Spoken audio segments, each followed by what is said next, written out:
ഇത് ഏതാ generation ഓലയുടെ? Gen 2 അല്ലേ? S1 Pro Gen 2. ഇത് എത്ര kWh ബാറ്ററി ആണെന്ന് അറിയോ അതിനകത്ത്? 4 kWh അല്ലേ? ഓക്കെ. ഇത് ജസ്റ്റ് ഒന്ന് ഫിറ്റ് ചെയ്യോ? ഇതിപ്പോൾ നിങ്ങൾ ഫിറ്റ് ചെയ്യാൻ വേണ്ടി നിൽക്കല്ല? ഫിറ്റ് ചെയ്യുന്നത് ഇതിപ്പോൾ ഇതിൻ്റെ പിന്നെ ബൂസ്റ്റിംഗ് കഴിഞ്ഞു. ഓക്കെ. ഇപ്പോൾ ബാറ്ററിയുടെ പ്രശ്നങ്ങൾ കഴിഞ്ഞ് നമ്മൾ തിരിച്ച് ഫിറ്റ് ചെയ്തുകൊണ്ടിരിക്കുക. ഓക്കെ.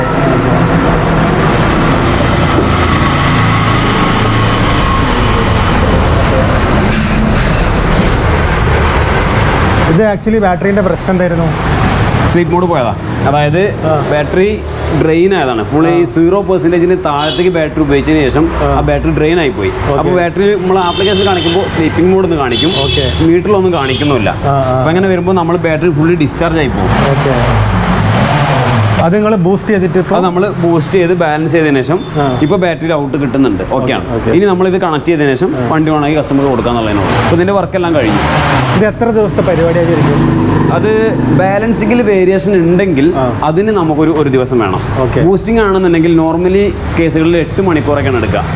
അതായത് നമ്മൾ വളരെ ലോ ആംബിയറിൽ ഇട്ടിട്ടാണ് ബൂസ്റ്റ് ചെയ്യുക. ലോ ആംബിയറിലിട്ട് ബൂസ്റ്റ് ചെയ്ത് നമ്മളിത് ഫുൾ ചാർജ് ആവണ വരെ വെയിറ്റ് ചെയ്യും. ഏകദേശം 8-9 മണിക്കൂറിനുള്ള സമയം അത് കൂടാതെ ഒരു ബാലൻസിങ്ങിൽ ഇഷ്യൂ ഉണ്ടെന്നുണ്ടെങ്കിൽ അത് ഏകദേശം വലിയ വേരിയേഷൻ ഒന്നും വരാറില്ല. അങ്ങനെ വേരിയേഷൻ ഉണ്ടെങ്കിൽ ഒരു മാക്സിമം ഒരു 8-9 മണിക്കൂർ, അങ്ങനെ ഒരു 3-4 ദിവസം കൊണ്ട് നമുക്ക് മൊത്തം പ്രോസസ്സ് കംപ്ലീറ്റ് ചെയ്ത് തീർക്കാം.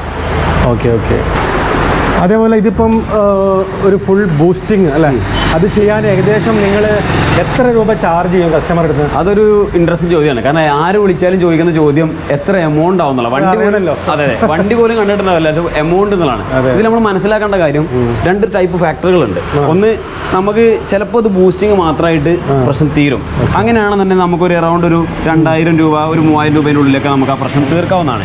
ഇനി ബാലൻസിങ്ങിന് പ്രശ്നം ഉണ്ടെങ്കിൽ ബാലൻസിങ് കൂടി ചെയ്യേണ്ടി വരികയാണെന്നുണ്ടെങ്കിൽ അഡീഷണൽ ആയിട്ട് നമ്മൾ സോഫ്റ്റ്വെയർ വീണ്ടും ഉപയോഗിച്ച് ചെയ്യണം. അപ്പോൾ അതിൻ്റെ ഒരു ചാർജ് കൂടി കൂട്ടിയിട്ട് ഏകദേശം ഈ ഒരു പ്രശ്നമാണെന്നുണ്ടെങ്കിൽ ഒരു 2000-4000 ഇടയിൽ ഈ ഒരു പ്രശ്നം നമുക്ക് സോൾവ് ചെയ്യാം. ഞാനിപ്പോൾ ഈ പറയുന്ന 2 രീതിയിലും. ഇനി ഇതിൻ്റെ മറ്റൊരു വശം എന്താണെന്ന് വെച്ചാൽ ഇത് പല രീതിയിൽ വരും. ഇനി ചിലപ്പോൾ മീറ്റർ ഓഫായിട്ട് ഇതാണ് എന്ന് തെറ്റിദ്ധരിച്ച് വരുന്ന ആളുകളുണ്ട്. അപ്പോൾ അങ്ങനെ വരുന്ന കേസുകളിൽ ഇതിൻ്റെ ഉള്ളിൽ കൂടെ ഒരു കേബിൾ പോകുന്നുണ്ട്. അല്ലാന്നുണ്ടെങ്കിൽ ഇതിൻ്റെ ഉള്ളിൽ നമ്മൾ ഈ ബാറ്ററി കണക്ട് ചെയ്തിട്ട് ഒരുപാട് ഇവിടെ ഒരു BMS വരുന്നുണ്ട് ഈ ഒരു പോർഷനിൽ. അപ്പോൾ ഈ BMSൻ്റെ ഇഷ്യൂ ആണെന്നുണ്ടെങ്കിൽ ആ BMSന് മാത്രം ഏകദേശം 18,000 രൂപ റേറ്റ് വരുന്നുണ്ട്.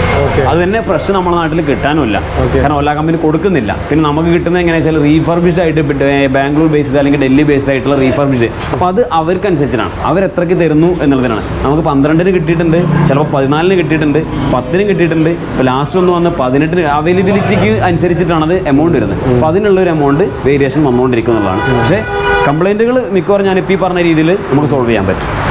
ഇതിപ്പോൾ എന്തിനാണ് വന്നിരിക്കുന്നത്? എന്താ ഇഷ്യൂ? ഇതിന് ബ്രേക്ക് ഫ്ലൂയിഡിൻ്റെ പ്രശ്നങ്ങളാണ്. അതായത് നമ്മൾ ഇവിടെ ബ്രേക്ക് ലീക്ക് ആവുന്ന ഒരു ഇഷ്യൂ ആണ്. അപ്പോൾ ഇതിൻ്റെ EV ആയതുകൊണ്ട് പലരും തൊടാൻ പേടിയായിരിക്കും സാധാ വർക്ക്ഷോപ്പുകളിൽ. അപ്പോൾ ഇത്തരം മെക്കാനിക്കൽ സൈഡും നമ്മളിവിടെ ചെയ്യുന്നുണ്ട്. ഇലക്ട്രിക്കൽ സൈഡ് മാത്രമല്ല, മെക്കാനിക്കൽ സൈഡായിട്ടുള്ള ഇത്തരം ഇപ്പോൾ ഈ ബ്രേക്ക് ഫ്ലൂയിഡ്, അതുപോലെ തന്നെ ഇവിടെ കുറച്ച് ബെയറിങ് വരും, നമ്മൾ ഇതിലൊരു ഷെയ്ക്ക് വരും. അപ്പോൾ ഈ ബെയറിങ്ങുകൾ, പിന്നെ ഈ ഒരു കിറ്റ്, നമ്മുടെ ബ്രേക്കിൻ്റെ ഇതിനുള്ളത്തെ ഡിസ്കിൻ്റെ പാഡ്, പിന്നെ അതുപോലെ നമ്മുടെ ഈ ബാക്ക് സൈഡിലുള്ള ഈ ബെൽറ്റ് വേണമെങ്കിൽ നമ്മൾ മാറ്റി കൊടുക്കും. പിന്നെ ഇതിൻ്റെ ഉള്ളിൽ ചെറിയ ബെയറിങ്സ് വരുന്നുണ്ട് ഈ ഏതാണ്ട് ഉള്ളിൽ ഇതിനുള്ളിൽ. അപ്പോൾ ഇതിൻ്റെ ബെയറിങ്, പിന്നെ ഇതിൻ്റെ ഉള്ളിൽ ഇത് അഡ്ജസ്റ്റ് ചെയ്യുന്ന ടെൻഷനർ ഉണ്ട്. അപ്പോൾ ഇത്തരം കാര്യങ്ങളെല്ലാം നമ്മളിവിടെ ചേഞ്ച് ചെയ്ത് കൊടുക്കുന്നതാണ്. ഇത് വാറണ്ടീനെ ബാധിക്കൂലേ? ഇത് വിത്തൗട്ട് വാറണ്ടിയിലാണ്, വാറണ്ടി കഴിഞ്ഞിട്ടാണ് കൂടുതലായിട്ട് നമ്മുടെ അടുത്തേക്ക് വരുന്നത്. കാരണം ഇത്തരം വണ്ടികൾ വാറണ്ടിന് മുൻപായിട്ട് നമ്മുടെ അടുത്തേക്ക് വരാറില്ല. ഇനി ഇൻ കേസ് അങ്ങനെ വന്നാൽ നമുക്ക് ഈ പാഡ് അതുപോലെ ഈ ഡിസ്ക് ഇതൊന്നും വാറണ്ടിനെ ബാധിക്കുന്ന കേസുകളല്ല. ഇലക്ട്രിക്കൽ സൈഡിൽ നമ്മൾ വയറിങ്ങിൽ എന്തെങ്കിലും ചെയ്താലാണ് കൂടുതലായിട്ടും വാറണ്ടിനെ ബാധിക്കുന്നത്. പിന്നെ വാറണ്ടി ഇല്ലെങ്കിലും വാറണ്ടി നോക്കേണ്ട പ്രശ്നമില്ല, കാരണം ഒരു കമ്പനി സർവീസ് തരുന്നില്ല എന്ന് പറഞ്ഞ ആളുകളുണ്ട്. അപ്പോൾ അവർക്ക് നമ്മൾ അപ്പം തന്നെ ചെയ്ത് കൊടുക്കുന്നുള്ളതാണ്. കസ്റ്റമറുടെ ഒരു താല്പര്യത്തിനനുസരിച്ചാണ് വാറണ്ടി നമ്മൾ ചെയ്യുന്നത്. ഓക്കെ, എന്തായാലും ഞാൻ നിങ്ങളുടെ കോൺടാക്ട് നമ്പറും അഡ്രസ്സും കാര്യങ്ങളൊക്കെ ഞാൻ ഡിസ്ക്രിപ്ഷൻ ബോക്സിൽ കൊടുക്കാം. അപ്പോൾ ആവശ്യമുള്ളവർ കോൺടാക്ട് ചെയ്യാമല്ലോ. Okay bro, thank you very much. ശരി, താങ്ക് യു.